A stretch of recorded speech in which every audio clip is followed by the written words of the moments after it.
Welcome to the Learning Pines YouTube. We hope this video helps. You start by confirming the essentials so nothing stalls the process. First, make sure your Samsung system and Play Store apps are updated. This avoids compatibility issues. Once done, sign into the Google account you want to use because Google Voice typing ties language models to your account. Then connect to Wi-Fi or reliable data to download any required offline speech files. Now open Settings to begin enabling keyboards and selecting Google Voice typing as an input method.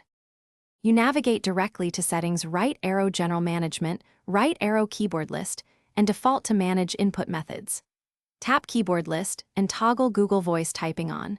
This registers the service. Next, choose Default Keyboard and set Google Voice Typing so it activates when you tap a text field. Make sure to open Google App Settings or Voice right arrow Offline Speech Recognition to download your preferred language for faster, offline use. Once downloaded, the system uses the local model, which improves accuracy and lowers latency. You now verify and fine-tune the experience by opening a messaging or notes app and activating the microphone. Either long press the spacebar or tap the mic icon depending on keyboard. Speak to test recognition, and then go into Google Voice typing settings to set language, auto-punctuation, and personal results to improve accuracy.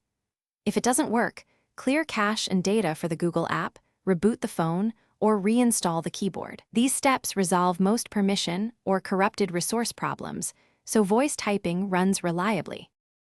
Thanks for watching. Consider subscribing if we helped you.